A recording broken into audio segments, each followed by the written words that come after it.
Hey everybody, and welcome back for another deep dive. Today, we're going to be looking at something that you've probably seen a lot, Mm-hmm. but maybe haven't thought too much about. You know that little "I'm not a robot" checkbox? Right? The Yeah. thing that we click on all the time? All the time, yeah. And we're going to ask a sort of simple question.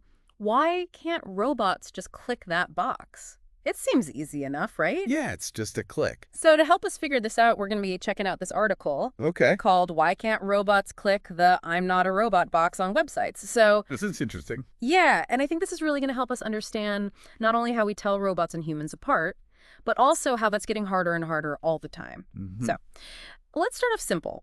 What exactly are these CAPTCHAs and reCAPTCHAs? ATCAs, yeah, so, I always think it's a little ironic that a robot has to declare that it's not a robot. right, it's like the one thing they can't do is say that they're a robot. Yeah. So CAPTCHA, it stands for Completely Automated Public Turing Test, to tell computers and humans apart. Oh, wow. It's a mouthful, Right. but you could just think of it as like a little digital test.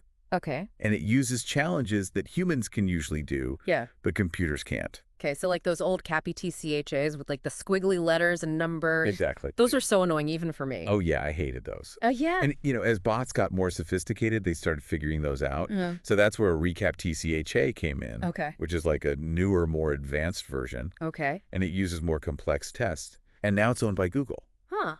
And it's become like the standard for websites. So it's like this arms race Yeah, between CAPTCHA and the bots. exactly. The CAPTCHAs have to keep getting harder to stay one step ahead. So all of this comes back to the Turing test, right? You got it. The test that Alan Turing developed way back in 1950 Yeah, to see if a machine could act like a human. exactly. Yeah. And so in a way, CAPTCHA is kind of like a mini Turing test Oh, happening every time you go to a website. right. Yeah, it's using that same concept, Yeah. but in the real world. And here's where I think it gets really interesting. Because the article we're looking at points out that robots can technically click that box. Okay. But it's how they click it that gives them away. Interesting. So, like, what do you mean? So, like, think about it. A bot is programmed for speed and efficiency. Okay. If it was clicking that box, it would move the cursor in a perfect line. Click instantly. No hesitation. Right. But humans were a lot less predictable. Oh, yeah, for sure. We're not exactly known for our straight lines and efficiency, especially online. Especially online. Like we might take a roundabout route with our cursor, pause to read the instructions, Yeah. or even just like get distracted by something else on the screen. Oh, yeah, totally. And that unpredictability, that's what makes us human. Exactly. And that's what the CAPTCHA systems are looking for. They're trying to spot those little differences in behavior. So even like our random trackpad swipes, Uh-huh. that's like a unique signature to a CAPTCHA. It's like a fingerprint almost. Okay. And what about those image CAPTCHAs? Oh, yeah. The ones where you have to like click all the squares with traffic lights Mm-hmm. or identify bicycles and crosswalks. Right. Why is it that even advanced AI struggles with those? Well, it's because humans, we have this really good understanding of context and visual recognition that AI still can't fully replicate. Like we can look at a blurry picture, Yeah. still understand what it is, Right. or tell the difference between objects that look really similar. And those are the things that trip up even the smartest bots. Huh. It's kind of funny. And it's Like these things that seem so easy for us are actually really hard for AI. right. It's all about those subtle things that make us human. Okay, but here's where I think it gets even creepier. Oh, yeah. The article talks about these invisible CAPTCHAs. Yeah. No clicking, no puzzles. They're just like watching us. Right. They're working in the background. Yeah. And they're looking at stuff like our cookies, our browsing history, even how we move our mouse.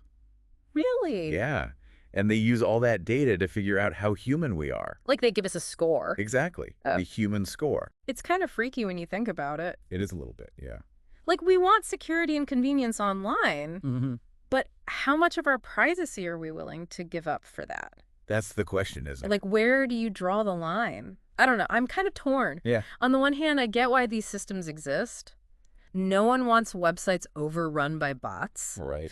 But it is unsettling to think about how much of our online behavior is being tracked and analyzed, even when we have no idea it's happening. It's definitely a tricky balance. Yeah, it feels like a real digital dilemma. It is. And this dilemma is only going to get more complicated as AI gets smarter.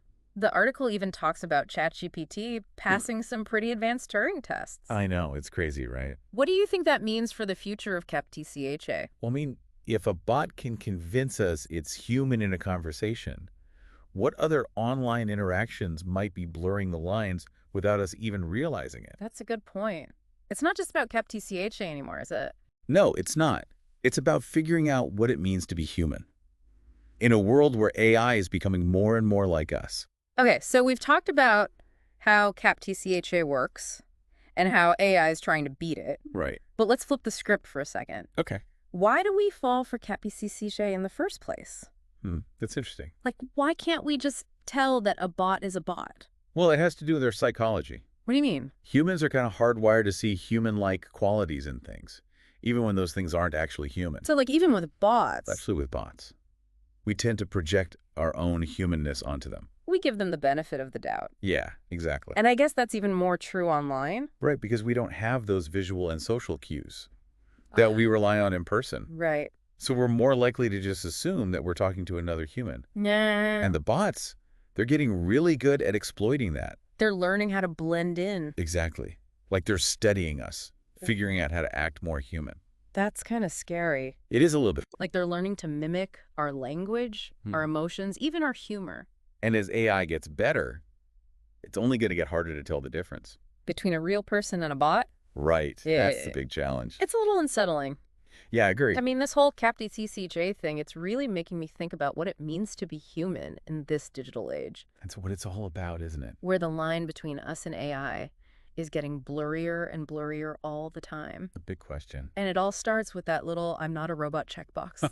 That little box that we click without even thinking. Yeah, it's like this tiny window into this much bigger and more complicated relationship between humans and AI. All right, so welcome back to our deep dive into CAPTCHA. Mm-hmm. We've been talking about this this evolving relationship between humans and AI. Right, how they're kind of pushing each other forward. And how the lines between them are getting blurrier and blurrier. Exactly. It's been pretty fascinating so far. But it leaves me wondering, like, where do we go from here? If AI keeps getting smarter, are CAPTCHAs even going to be effective in the future? That's the big question. Or will we need totally new ways to tell humans and bots apart? I mean, we've already seen that even the most advanced CAPTCHA systems can be broken by AI. Right. So yeah, we're definitely going to need something new. So, like, what are some of the ideas being explored? Well, one idea is to move away from those static challenges, Okay. like image recognition, and move towards more dynamic behavioral tests. Behavioral tests. What Yeah. would that even look like? So imagine a CAPTCHA system that analyzes things like your typing speed, Okay. your mouse movements, or even your eye tracking data. Whoa. All of that creates a much more nuanced profile of user behavior. So instead of just looking at if you can click a box, Right. it's looking at how you interact with the whole website. Yeah, it's like analyzing your digital fingerprint. Wow. So CAPTCHA is basically turning into a psychologist, Yeah, in a way. trying to understand how our minds work. Exactly. Because it's about understanding human cognition and behavior. Okay, that is fascinating. But it also sounds kind of intense. Yeah. Is all this really necessary just to keep bots off websites? Well, it might seem like overkill, but remember what's at stake here. Bots can be used to spread misinformation, Right. manipulate elections, Yeah. even sow discord in society. So the stakes are pretty high. Yeah, they are. And those threats are only going to get worse as AI gets more powerful. So we need to stay ahead of the game. We do. Okay, so let's say these next generation CAPTCHA systems work, and we can keep the bots at bay. What then? What's next? What does the future hold for this whole human AI dance? That is the million-dollar question. Yeah. I think one thing is clear, though. AI is going to keep getting more important. In our lives. Yeah. So we're going to have to find new ways to coexist Absolutely, to figure out where the boundaries are. between humans and machines. It's a constantly evolving process. And maybe even a redefinition of what it means to be human in a digital world.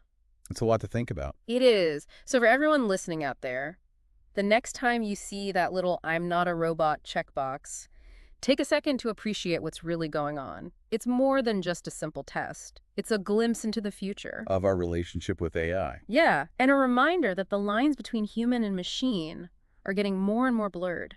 And we need to be aware of that Absolutely. as we navigate this increasingly digital world. Thanks for joining us on this deep dive. Yeah, we'll see you next time.